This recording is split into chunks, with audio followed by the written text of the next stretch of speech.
जो हो गया उसे सोचा नहीं करते, जो हो गया उससे सोचा नहीं करते, जो मिल गया उससे खोया नहीं करते, जो मिल गया उससे खोया नहीं करते। हासिल उन्हें होती है सफलता, हासिल उन्हें होती है सफलता, जो वक्त और हालात का रोना रोया नहीं करते, जो वक्त और हालात का रोना रोया नहीं करते। आज हम रीजनिंग का बहुत इंपॉर्टेंट टॉपिक पढ़ने वाले हैं। ये टॉपिक सभी कंपटीशन एग्जाम में हर बार आता है। देखिए साहब, पहला प्रश्न बहुत इंपॉर्टेंट है। एक सिलाई मशीन का निर्धारित मूल्य 620 रुपए है। ऑफ सीजन डिस्काउंट 15% है। सिलाई मशीन का विक्रय मूल्य ज्ञात करो। तो देखिए साहब, जो हम चीज लेने जाते हैं, सिलाई मशीन लेने जाते हैं या कोई भी आइटम लेने जाते हैं, उस पर जो स्टिकर लगा होता है, उस पर जो रेट लिखी होती है, उसे कहते हैं गणित वाले निर्धारित मूल्य। तो बताओ निर्धारित मूल्य कितना? 620। अब कहते हैं ना, मुंह मांगे पैसे कोई नहीं देता, आजकल डिस्काउंट का जमाना है। तो सवाल में डिस्काउंट कितना? 15%। तो ये 15% डिस्काउंट निकालेंगे। 15 तो यहाँ से लिखा, इस परसेंट में देखो ये आधी लाइन है, उसको तो 1 मानो। ऊपर जो विधवा की निशानी है, सर जो क्या बोलते हैं, सुहागिन स्त्री की निशानी है, ये 2 बिंदिया, तो ये 2 जीरो लग जाएगा। तो फिर से समझा रहा हूँ, 620 रुपये निर्धारित मूल्य है, 15% निकालना है, तो 15% का मतलब नीचे 100 लिखना है, 0 से 0 कट। अब देखिए साहब, 15 × 2, 15 दूनी 30, हासिल के 3, 15 छंग 90 और 3 93, बटे हुए कितना? 10। तो देखिए 0 से 0 कट गया। तो बताओ डिस्काउंट कितना हुआ? 93 रुपीज। अब ये 93 रुपीज 620 में से माइनस हो जाएंगे, तो वो जो लेने वाला होगा, बेचने वाला होगा, उसका मूल्य कितना? विक्रय मूल्य। देखिए साहब, विक्रय मूल्य हो जाएगा 620 माइनस 93। तो उसमें 620 में से 93 घटाओ, मैं दिमाग में घटाता हूँ, 527 रुपये।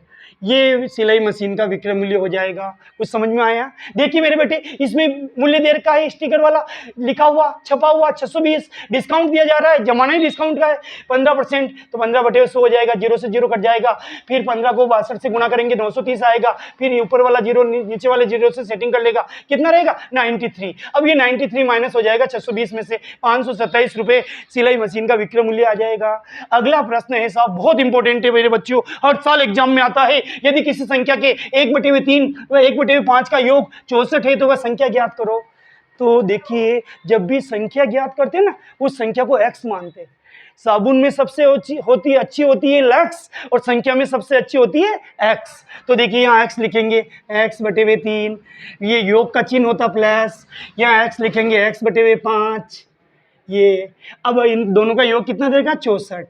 अब आप देखिए, कभी ताश खेले हो तो आमने सामने बीड़ो होते, बीड़ो आया, क्या क्या लाया, 5 को x से गुणा किया 5x, 3 को x से गुणा किया 3x, आमने सामने गुणा होता ना, यस। और 3 पंजा 15 बराबर 64। अब देखिए साहब, 5x और 3x कितने होते हैं? 8x। जो संख्या नीचे होती है वो ऊपर आ जाती है। जैसे कोई मेहमान नीचे खड़ा है, पूछ रहा कि फलाने सर का मकान कौन सा है, तो वो नीचे से कहाँ आएगा? ऊपर। तो देखिए साहब, 64 × 15, ये 15 नीचे था, ऊपर आ गया, मतलब भाग लग रहा था, गुणा हो गया।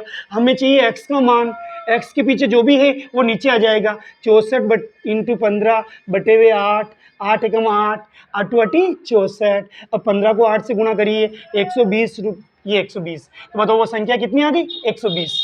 फिर से समझा देता हूँ, संख्या वाला सवाल है, उसको x मान लो, x को 1 से गुणा किया x, नीचे कितना 3, x को 1 से गुणा किया x, नीचे कितना 5, योग का चिन्ह होता प्लस, और फिर बराबर मान दे रखा 64। तो 5 तारीख 15, 5 को x से गुणा करो 5x, 3 को x से गुणा करो 3x, बराबर 64। 5x और 3x को जोड़ो 8x, नीचे 15 है तो ऊपर आ जाएंगे, 64 के इंटू हो जाएंगे, x का मान चाहिए 8, नीचे आ जाएगा, फिर काटेंगे 8 एकम 8, 8 8 64, 8 × 15 कितना आ गया? 120। तो वो संख्या कितनी हो गई? 120। तो ABCD में जो आंसर 120 होगा वो सही हो जाएगा।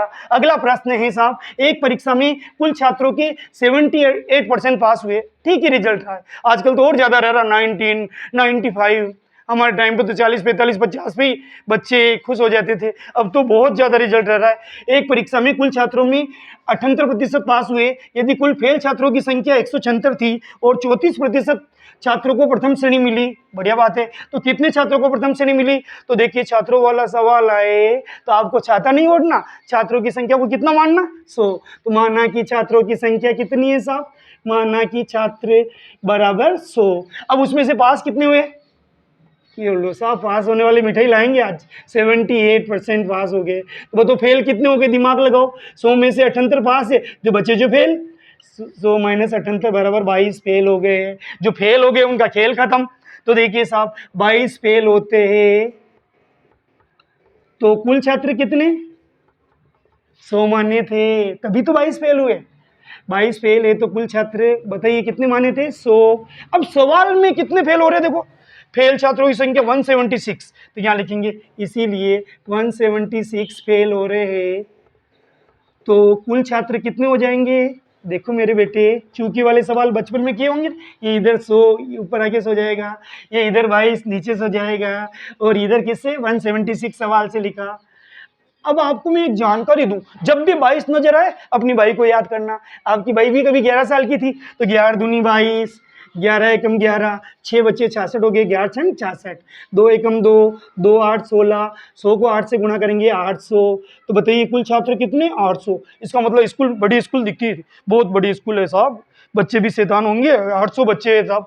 अब उसमें से फर्स्ट डिवीजन कितने 34%, तो हम 800 का 34% निकालेंगे, 800 इंटू 34 बटे हुए 100, 2 जीरो से 2 जीरो कट गए। अभी 8 को 34 से गुणा करिए, 8 चौक 32 का दुक्का, हासिल का 3, 8 तेईस 24 3 27, तो 272 छात्र फर्स्ट डिवीजन पास हुए, स्कूल का नाम रोशन किया। और आपको मेरा नाम रोशन करना है, वीडियो को लाइक करें, कमेंट करें, शेयर करें, और नए हो तो सब्सक्राइब करें। भगवान आप, मैं अपनी तरफ से दुआएं दूंगा, भगवान आपको आगे बढ़ाएगा, गवर्नमेंट जॉब दिलाएगा। बहुत बहुत धन्यवाद।